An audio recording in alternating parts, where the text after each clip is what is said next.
Live on the Rich Eisen Show from the Minnesota Timberwolves, head coach Tom Thibodeau here on the show. How are you, Coach? Thanks, Rich. Thanks for having me. Thank you for calling in. So I hadn't seen it. I'm assuming you were at the podium for Jimmy Butler's press conference that just went down in Minnesota. Did you take down his phone number when he gave it out, or I assume you already had it, Coach? Yeah, I don't know how that'll go for him, but he'll be pretty busy. So he gave out his phone number for all the critics to call him. That is what happened? That's what fuels his fire. How surprised were you when you heard him give out that phone number? No, that's Coach? who he is. Jimmy, I obviously coached him, and he's a very driven guy, and I don't think it really matters to him whether it's praise or criticism. Whatever he can use to drive him, that's what he'll do. And there were a lot of great moments for him in Chicago as well. So, I don't know where that was coming from, but sometimes that happens. But he's a pretty unique guy to see what he's done, where he's come from, to be the 30th player taken in the first round to three-time All-Star, an Olympian, gold medalist, two-way player. He just keeps getting better and better. So what do you think he will do for your team with the youngsters? I think a around him? lot. I think the big thing is where he is age-wise, too.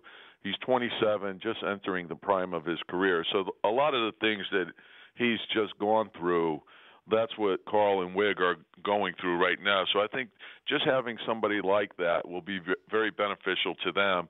But I think the fact that he's such a great defensive player, and obviously we have to improve in that area, but just how unselfish he is also, his ability to make plays. He's always been a high assist guy. You can play him at the point. You can play him at the four. You can play him both wing positions. And then defensively, same thing. He does things in multiples as well as anyone in the league. Big-time multiple effort guy, can defend five positions. So I think that type of leadership. And the thing that I really admire and respect about him is his work ethic is really special. I think, obviously you can't do the things that he's done without a lot of talent, but it's his drive, his intelligence, and his love of the game. Usually as guys achieve things, sometimes they let up. This guy's kept the hunger of a rookie throughout his career, and he wants to get better, and I think that type of example is perfect for our team. Tom Thibodeau, the coach of the Timberwolves, joining us here on the Rich Eisen Show. Would you agree with the assessment of reading of the NBA room by Daryl Morey, the general manager of the Rockets, that we are in the midst of an arms race, a weapons race in the NBA that we haven't seen based on how the Warriors have put their team together?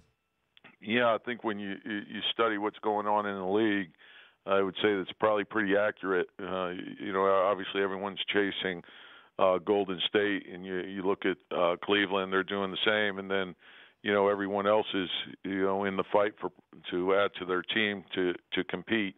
So that's what you try to do, and I think it starts by developing your own young players, and then, of course, you try to acquire as many good players as you can, and then when players start looking around, and a lot of these players, they know each other from the All-Star games and shared agents and Team USA, so they build relationships with each other, and then it leads to players joining up with each other. And then right before free agency is when the most smoke needs to be separated from fire, certainly when you're just days removed from a draft.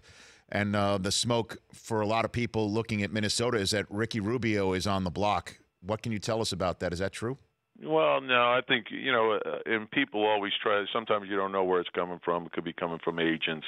A lot of times it's other teams that are trying to create things, create a market.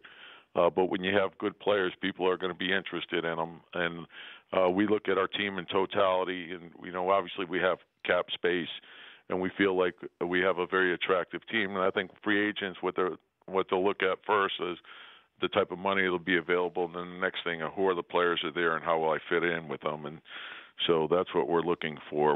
The next step for us is the free agency piece. So how close are you think, to the Warriors, Coach? Well, you're talking about a team that it's historic greatness. So, for us, I think we have to take it step by step, and I think they're a good team to study.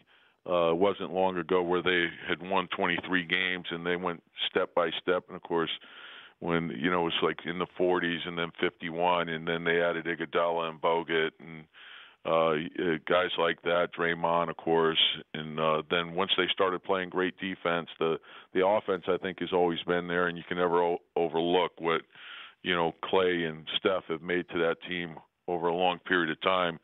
They win 73 games, and then they add Durant. So I'd say a lot of people are chasing them. And but for us, it's we know we have to improve defensively, and that'll be the next big step for us. Well, it's no shock. You, Coach Tom Thibodeau, have mentioned defense, I believe, just off the top of my head, no fewer than 4 times in this conversation so far. And I want you to track that, Rich. Well, I'll do that. I'm gonna. Well, and because it's interesting, because I'm wondering. And I'm asking somebody who spent many years as the assistant to the Jeff Van Gundy Knicks from 96 to 04.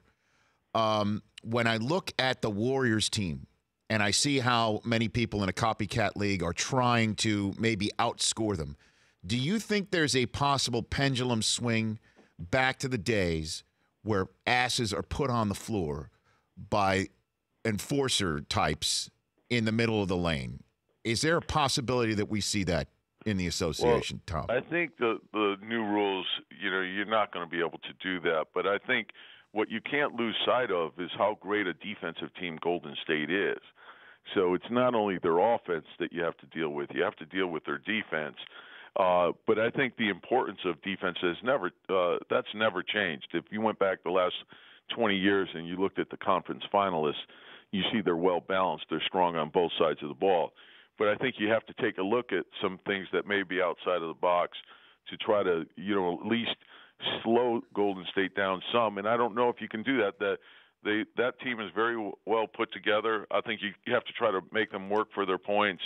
But they shoot the three from places that you're not accustomed to defending. Steph basically one dribble over half court, and Clay, same thing. That's a good shot for those guys. I had the opportunity to coach them with Team USA.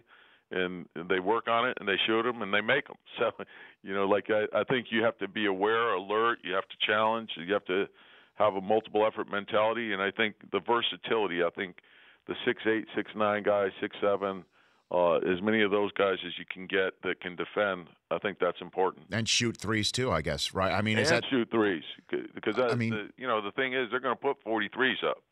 And so if they're making 18 or 20 and you're making 6, that's almost an impossible deficit to make up. No, it is a beautiful thing to watch, right? A team that passes so much and a team that's so fluid in offense, and it really is a beautiful thing to watch. But part of me, Coach, misses seeing coaches hanging on to the ankles of Alonzo Mourning, when they're just getting out there, as I'm sure, Rich, you're talking about the good old days. Yes. But is there I know you mentioned the rules, but the rules have changed the game, and I think for the better. It crossed over.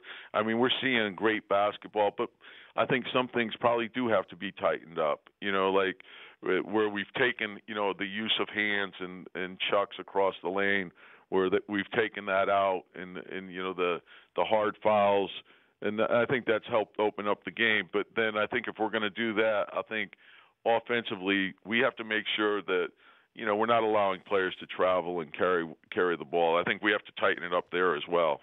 So if you could wave your wand and change a rule, what would that be, Coach Tom Thibodeau? What could you do? If I gave you the floor in front of the Board of Governors Competition Committee, however, what do you do?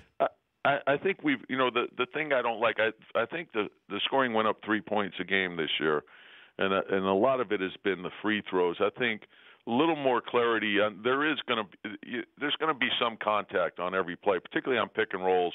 Like I hate the play in which a guy comes off on a pick and roll and there's contact and it's marginal at best, and it's an automatic. The players in our league are so smart. They figure out very quickly how the game's being called.